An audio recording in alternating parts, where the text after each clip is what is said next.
Welcome to the deep dive. You send us your sources, we dig in, and basically give you the shortcut to understanding what really matters. Yep, no getting bogged down. And today, this one's for the learner who sent this in, we're diving into Richard Bach's Jonathan Livingston Seagull. Ah, yes. Should be interesting. So we've got some excerpts, some analyses. We're aiming for some real clarity on this one. Exactly, because on the surface, it's, a story about a seagull who loves flying. Simple enough. But it's really not that simple, is it? He's not just flying to find food like the rest of his flock. He's obsessed with the art of flight, pushing limits. Right, and that's where it gets deep.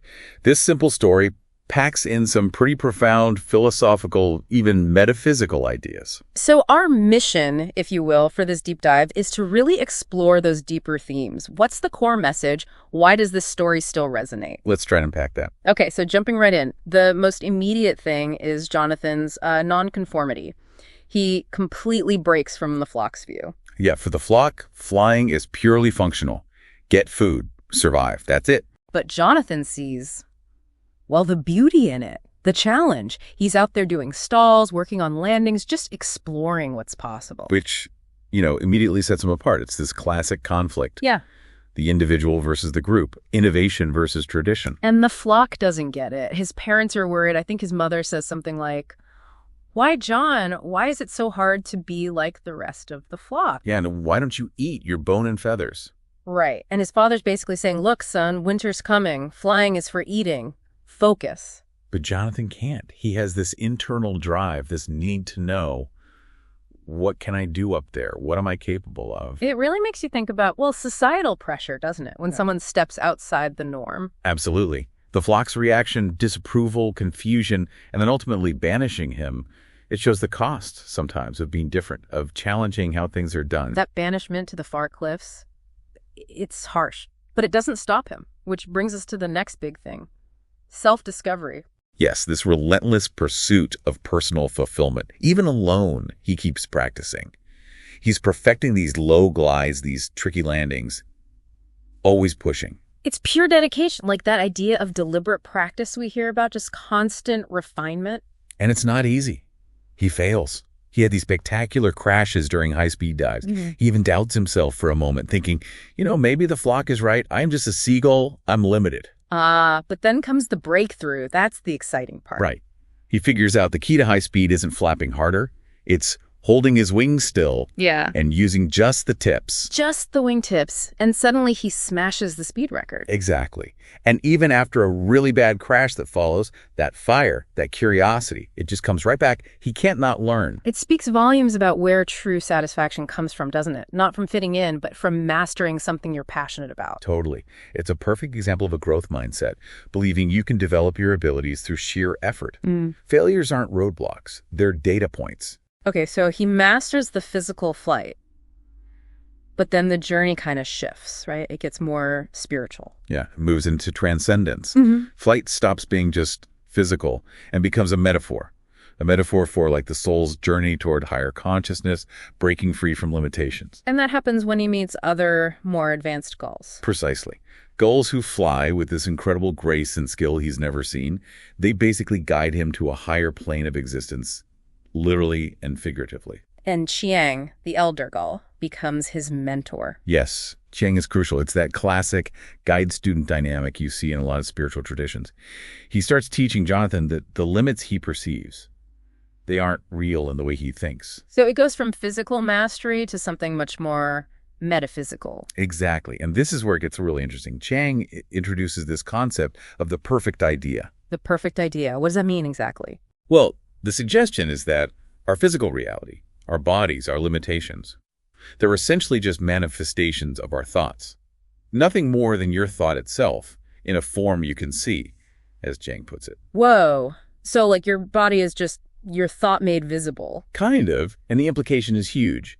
Chiang says, break the chains of your thought and you break the chains of your body too. So limitations are basically self-imposed. If you change your thinking, you change your reality. That's the core idea. It's pretty radical. Some people connect it to ideas you might find in, say, Christian Science, where things like suffering or even death are seen as illusions you can overcome with the right state of mind. It definitely challenges your assumptions about what's fixed and what's changeable. And then there's another layer, Ideas that echo Eastern concepts, like rebirth or reincarnation. Oh, right. Sullivan, another gull, mentions they keep coming back, life after life, until they get it right. Yes, suggesting this cycle of learning and progression towards perfection. Which ties into this existential idea too, doesn't it? Sullivan also says something like, we choose our next world through what we learn in this one. Exactly. That puts a massive emphasis on personal responsibility, on agency. You're not just passively living. Your learning and choices actively shape your destiny, your meaning. So if you pull all these threads together, the nonconformity, the self-discovery, the transcendence, the power of thought, what's the ultimate message? I think it boils down to something like radical self-determination. Radical self-determination, meaning? Meaning true freedom isn't something external. It comes from within, from the courage to listen to your own nature, to pursue your own truth, to use your free will, even if it means going against the grain. And it highlights the importance of self-education, of figuring things out for yourself. Absolutely. Yeah. Authenticity, purpose. The novella suggests these come from pushing beyond perceived limits, daring to be who you truly are. And Jonathan doesn't just keep this realization to himself, right? He goes back.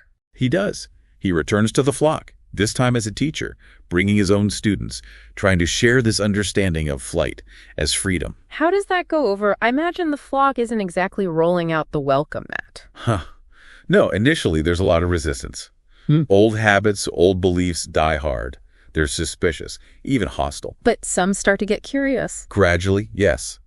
You see new students emerge, like Livingston Seagull, who's eager and talented, and Kirk Maynard Gull. Oh, Kirk Maynard, the one with the bad wing? That's him. He believes he can't fly, that he's fundamentally broken, but Jonathan just tells him essentially, you are free to be yourself right now. Nothing can stop you. And he flies. He flies. It's this incredibly powerful moment showing how much limitations can be mental barriers. Change the belief, change the outcome. Wow. So Jonathan acts as the catalyst. He does, but eventually he moves on, leaving Fletcher to carry on the teaching. The point isn't to follow Jonathan forever. It's to internalize the lesson. The lesson being that freedom is internal. It's achieved through learning, through courage. And through challenging those limits we place on ourselves. Okay, so let's recap this deep dive. We've seen Jonathan Livingston Seagull isn't just a simple bird story. It's a journey exploring individuality, the hard work of self-discovery. The possibility of transcendence, the mind-bending power of thought, ideas of rebirth, and this core message of self-determination. It's really an argument for breaking free, for questioning those flock ways of thinking that might hold you back. Definitely. It pushes you to think about pursuing your own potential, your own perfect idea, whatever that might be for you. Which leads us to our final thought for you, the listener. What are the flock mentalities maybe holding you back? What's your own version of perfect flight that you might be striving towards or perhaps avoiding? Something to reflect on, drawing from Jonathan's journey. Thanks for sending the sources and joining us. Yeah, thanks for diving in with us. Until next time.